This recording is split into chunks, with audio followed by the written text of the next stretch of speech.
very well. It's Saturday night. Welcome to the Jonathan Ross Show.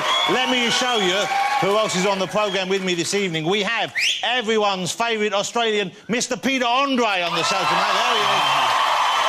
Hey, Peter, how you doing? I'm good, and you? I'm very good. Ultimate showbiz accolade. They have been immortalised in wax at Madame Tussauds. Here they are, look at them there. That's pretty good, isn't it? It's hard to pick them apart, really, isn't it, eh? I mean, the Harry Styles waxwork is so lifelike, it's pulled already. They had to drag it away from Vera Lynn in the oldies section. Peter, I know you're in Madame Tussauds, aren't you? I am, yes, okay. but I made it all the way to Blackpool. You're in the Blackpool one now? Yeah. There's no shame in that. I don't mind, you know. Blackpool's lovely this time of year. It's lovely. OK, let's have a look. This is Peter's waxwork in Madame Tussauds. Blimey. You know... They're both as lifelike as each other. Yeah. Joanna, you're also in Blackpool, I believe. Is that right? Oh, have I been moved? Yes. OK, there you go. That's Joanna. They changed my clothes again, Jonathan. Well, it's nice, though. They keep you fresh. Yeah, that's true. At least it's something. Meatloaf. Now, Meatloaf's really hit the big time. Meatloaf's waxwork is in the New York City Madame Tussauds. That's pretty exciting, Mr. Loaf, is it not? Oh, I thought maybe I got moved to Blackpool as well. No. No, the one over here, they melted down to make One Direction. You're still in New York. Russell, I know you are not yet in Madame Tussauds. Not yet, no. It's only a matter of time. I know they've got one big lump of wax they're thinking of melting down to make you. OK. There it is. I'm also in Blackpool, OK? But that doesn't even look like me. It looks like Claire Balding has dragged herself up for, like, a court appearance or something. Look, that's what it looks like now. What's happened to the side of my face? I know what it is. The Graham Norton waxwork comes out at night and punches me. That's what he does. OK, we'll find out what that is later on. But let's get my first guest out. We've taken him into our hearts and into our tanning salons, I believe, ladies and gentlemen. He is everyone's favourite Australian, Mr. Peter Andre.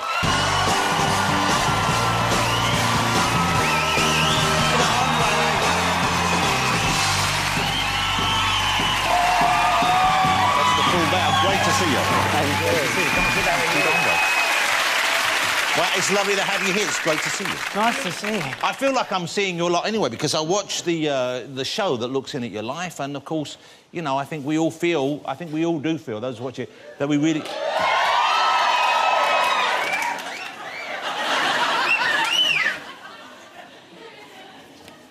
Don't take your trousers off as well, OK? No, that'll clear the room, for sure. Except for you. How are you? Well, I'm not feeling as good as I was about 30 seconds ago, because now I'm looking at a kind of before and after situation right here. Yeah, but imagine if I could do all those flips that you just did. Yes, that's right, it does, yeah, it is remarkable for a man at my age. So the show, but I enjoy the show. Peter Andre, My Life, I enjoy watching that show. You're a very likeable character, and I love seeing you with your kids. Before we talk about what's going on at the moment, though, I think let's if we can talk about this up front, because I was very saddened, I was very moved, I'm sure everyone else was, by the tragedy that befell your family at the end of last year. Yeah, you know, I mean, my brother Mike said to me, you know, he said, bro, when you lose somebody, you know, I lost my brother for people that didn't know, and he said, when you lose somebody, you don't get over it, you just get on with it. Did it help you to be able to talk about it on television? Did it help you knowing there were people out there who feel well about you and like you and wished you well, even though you were going through this terrible thing? Well, at first, I didn't want to do it. I rang up my management, I said, I want to just go away for 6 months. Of course, I can't go away, because I've got my kids here, but I did want to go away. But then, you know, Claire kept saying to me, yeah, but what about you? You know, you want to help with Cancer Research UK? I said, at the moment, I don't want to know about Cancer Research UK. I was angry. You know, you would be. Yeah. Because it didn't... Because it took away somebody you loved. It didn't help, you know, that's how you think.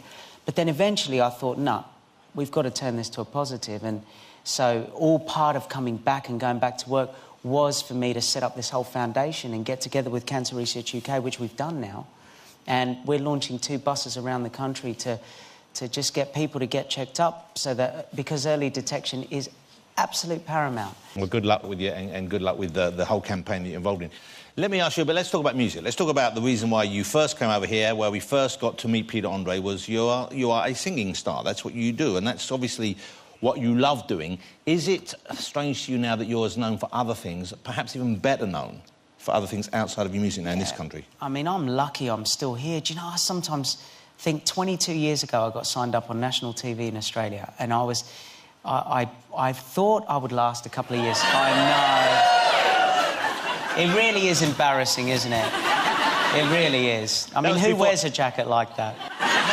But do you miss that? I mean, I know you're still performing, but would you rather that it was only the music you were known for? Look, I have to be honest with myself. The minute I released Insania, I asked for problems. That was the minute I knew nobody was going to play me on radio. And it was a good move in one way, but a silly move in another. And here's the funny thing. I get to sell out the O2 Arena every 2 years. Yeah. I sell out the O2 Arena, but I can't get a song played on radio. Yeah. But that is my fault. Now, I thought, oh, it's because they think you're a reality star, or they... Not star. They think you're a reality man, or they think you're this. And then I thought, maybe they just think your music's shit. Yeah, well... OK, so, the talent show you were on in Australia, which one? Was that New Faces? You're not. Well, I've never... Well, because that must have been... You must have looked totally different. I look... You know what? Go on, then. Go on what? No, just do it. Just do it. What? Honestly... What? No, because I know. Go on what? What, Peter? Peter do you know Andre, what? Honestly, I'm going to be honest, because there's Aussies... There will be Aussies watching this show, and I know they're going to go to me, no wonder Australia didn't like you at the end. I mean, look at me here. Yes, you now look, you are now a modern gentleman, you're a metrosexual, good-looking, hunky guy, sitting there, polished and buffed, OK? Yeah, OK. But in 1990, when Peter Andre first appeared on TV, well, it was a different story.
This is... No, but honestly... What was that? This is my time. This is my time. What was that? Yeah, exactly. This is my time to ask the Aussie public to please forgive me, but I was a kid. You know, I was 15 or something like that. You were a kid with attention deficiency disorder from the look of things. Do you know... I'm sure... What was that with the neck? I've never seen anything... like it. I've never seen anything like it since. It's just... I was going through a teenage crisis. And puberty. It was puberty and, you know, didn't know where... Joanna, have you ever seen anyone move like that in public before? I thought he looked fantastic. See, you see? Joanna, I was young. That's why she's one of our best actresses. You see how well she lied then? Did you see how she pulled that off? Me, what did you think of that performance? I'm getting my hair cut exactly like that. I used to use, you know, Silhouette hairspray. Do you remember that? The black one, right? It was this big. I used to use half a can of hairspray before I used to go on the show. Now I use about... Half a can. Half a can. Yeah. I'm different now, obviously. Leopard can't change his spots. OK, it's so great to have you here. I love having you on the show because I think you're a charmer. And the first time I interviewed you, I think, properly, you were with Katie still. And you came on my show with Katie Price, and I don't think you'd actually got married yet. You hadn't got married. And I thought you made a lovely couple, I'll be honest with you. I thought and you obviously had something, that's for sure. But at the same time, I was struck by your honesty and your sense of perspective. And you've still got that in spades. You still are one of the most kind of grounded and well-adjusted guys I know, and I think that's why people love you. And if you don't mind me saying it, I think it's because you are such a decent guy, and that's why we love watching you on TV and why you are so popular in this country. So please don't feel... when I'm showing that sort of stuff. Thank you so much. I'm being silly about you because I admire you a lot.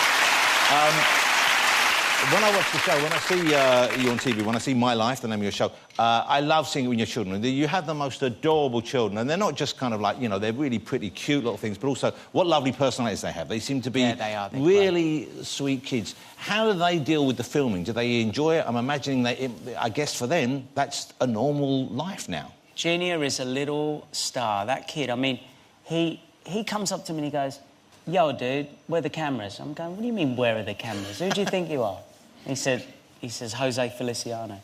I said to him, "What do you mean, where's the cameras?" He goes, "I've got to show my flow, Dad. Got to show my flow." He's 7. He's just one of those kids, you know. My daughter, obviously, I've always said she's going to be a nun, so she's leading that way, she's moving that way, she's very quiet, very polite. They're great kids. They're great kids. Here's a clip of Peter in the kitchen. I think this is going out this Thursday, this coming Thursday, this one. This is Peter in the kitchen with them, and they're just adorable. Look at this. Excellent. That was a joke without it even meaning to be a joke. Daddy, Junior, What chewing gum, dude? How can I smell weird? not your mouth. You mean my face? No, your nose. Smell my nose. Ah, I know what it is. Bit of self-tan. Oh, Can I that smell does. that? All right, guys, calm down. Bit of self-tan going on there. My Life is on Thursdays, ITV2, 9 p.m. It's always a great watch. I always enjoy seeing you with your family on there. I also follow you on Twitter, and I was amazed some of the things you do to promote the show on Twitter. One thing in particular, you announced that you would, if people followed you and if they watched the show, you would try and break a record, didn't you? It was a challenge, the Jaffa Cake Challenge. Tell me about this. Right, so the Jaffa Cake Challenge is simple.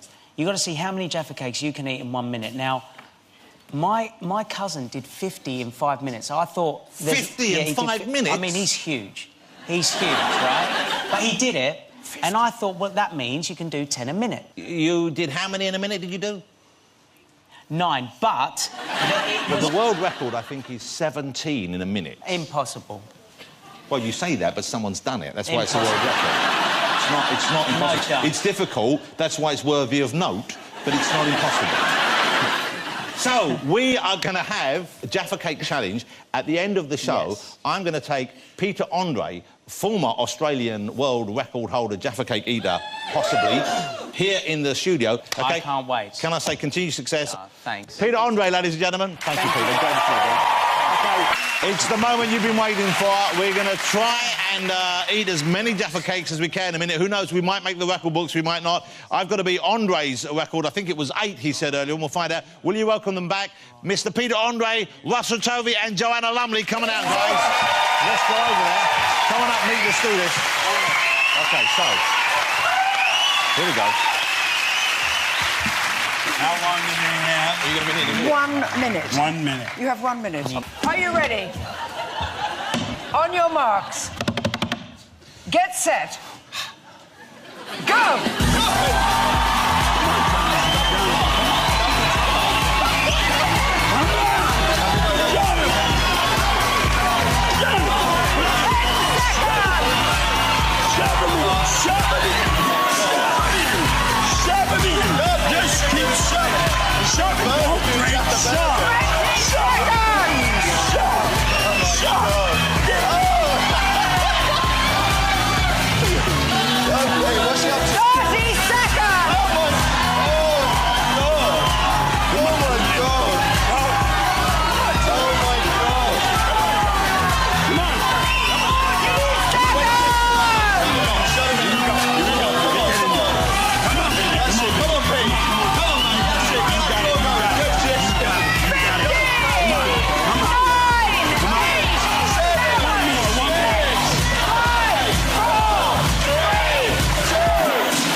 We didn't have someone down here counting. They've been counting upstairs. The results are coming in now. OK, give them to me in no particular order.